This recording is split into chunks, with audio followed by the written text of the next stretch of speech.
ایک دفعہ کیا ہوا کہ دو لوگ تھے، دو بندے آپس میں نا جھگڑا کر رہے تھے، اور دور سے نبی کریم صلی اللہ علیہ وسلم ان دونوں کو نا آبزرو کر رہے ہیں، اور ان میں سے ایک شخص بہت زیادہ گالیاں دے رہا دوسرے کو.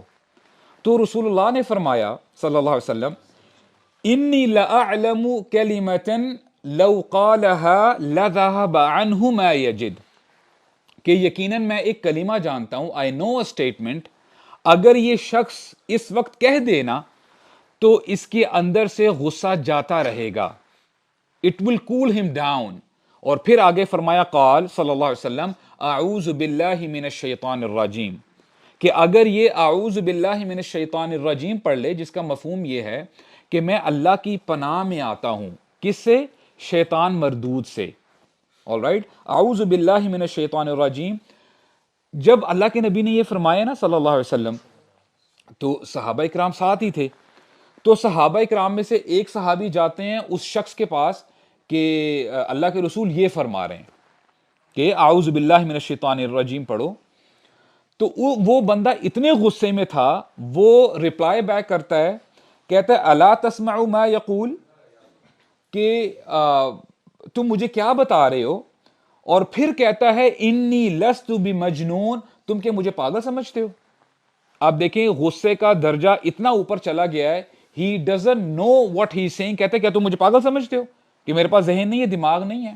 اور پھر دوسری نریشن میں، ایک تو نریشن صحیح ابن حبان کی ہے جو میں نے آپ کے سامنے رکھی ہے، اور صحیح بخاری میں بھی یہی حدیث ہے جس میں یہی شخص کہتا ہے کہ وہ حل بھی جنون، جس کا مطلب رفلی یہی ہے، کیا میرے اندر کوئی جنون ہے؟ کیا میں تمہیں پاگل نظر آتا ہوں؟ I mean, do your own work، اپنے کام سے کام رکھو. تو یہاں سے ہمیں نا دو چیزیں جو ہمارے لیسن سے زیادہ جو ہے ریلیٹ کرتی ہیں، وہ یہ ہے کہ فرسٹلی کہ غصہ کس کی طرف سے آتا ہے؟ شیطان کی طرف سے آتا ہے. غصہ شیطان کی طرف سے آتا ہے. اور دوسرا لیسن یہ ہے کہ جب بھی آپ کسی کو نصیحت کریں، ایڈوائز کریں، اپنے ٹائمنگز دیکھ لیا کریں. مثال کے طور پہ اگر ابھی ایک شخص بہت زیادہ غصے میں ہے، ہو سکتا ہے کہ آپ اس کو بھلی بات بتائیں گے لیکن وہ آپ کی بات سنے گا نہیں، آپ کے اوپر چڑھائی کر دے گا. تو these two things you have to be کوشش اباؤٹ، کہ ایک تو آپ نے یہ خیال رکھنا ہے کہ اس کو بتانا ضرور ہے کہ شیطان، جو ہمیں پتہ چلا ہے وہ یہ کہ غصہ شیطان کی طرف سے ہوتا ہے، اینڈ سیکنڈلی کہ you have to know the timings when you are giving the advice to other person. اچھا، اب یہ اگلا ایک مسئلہ یہ کھڑا ہوتا ہے کہ آیا ہر قسم کا غصہ شیطان کی طرف سے ہوتا ہے؟ What do you say about it؟ نہیں، ہر غصہ جو غصے کی یعنی کچھ اقسام ہیں، ہر غصہ شیطان کی طرف سے نہیں ہوتا ہے. وہ غصہ شیطان کی طرف سے ہوتا ہے جو بغیر حق ہوتا ہے، جو حق سے خالی ہوتا ہے. مثال کے طور پہ اگر آج کوئی شخص اللہ کے بارے میں، دین کے بارے میں یا قرآن مجید کے بارے میں کوئی برا بھلا کرتا ہے یا کوئی برا ایکٹ کرتا ہے، اور تب اگر آپ کو غصہ آتا ہے تو یہ آپ کا غصہ ہونا برحق ہے، آپ کو غصہ ہونا چاہیے. آپ یہ نہیں کہہ سکتے کہ جی سارے غصے شیطان کی طرف سے ہیں، میں I'm a cool person، یہ آپ یہ نہیں کہہ سکتے. ہاں، ہر غصہ جو حق سے ہٹ کر ہے نا، وہ شیطان کی طرف سے ہوتا ہے.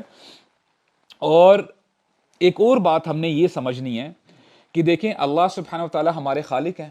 اللہ تعالیٰ فرماتے ہیں لقد خلقنا الانسان، کہ اللہ تعالیٰ نے ہی انسان کو پیدا کیا ہے. تو اللہ تعالیٰ نے انسان کے اندر غصے کو بھی رکھا ہے. اور غصے کو کس لیے رکھا ہے؟ جیسے اللہ تعالیٰ فرماتے ہیں سورہ ملک میں الذی خلق الموت والحیات لیبلوکم ایکم احسن عملا، اللہ تعالیٰ نے زندگی اور موت اسی لیے پیدا کی ہے تاکہ وہ دیکھیں کہ تم میں سے اچھے اعمال کون کرتا ہے. تو غصہ جو آپ کے اندر رکھا گیا ہے، اللہ تعالیٰ آپ کا ٹیسٹ لے رہے ہیں کہ how do you react when you are angry. جب آپ غصے میں آتے ہیں آپ ریئیکٹ کیسے کرتے ہیں. اور ہو سکتا ہے کئی لوگوں میں غصہ بہت زیادہ ہو، اور یہ پاسبل ہے کہ ان کا زیادہ ٹیسٹ غصے کے حوالے سے لیا جا رہا ہے. کئی بندے کہتے ہیں کہ وی آر کول پیپل، ہمیں غصہ تو نہیں آتا، لیکن ان کے لیے جو فتنہ ہے، ان کے لیے جو ٹرائل ہے، وہ ہو سکتا ہے مال ہو، ہو سکتا ہے اپوزٹ جینڈر ہو سکتا ہے فیم ہو, ان کو اتھارٹی پسند ہو. تو اللہ تعالیٰ نے اللہ تعالیٰ ہر بندے سے اس کی کیپیسٹی کے مطابق اس سے ٹیسٹ لے رہے ہیں. All right.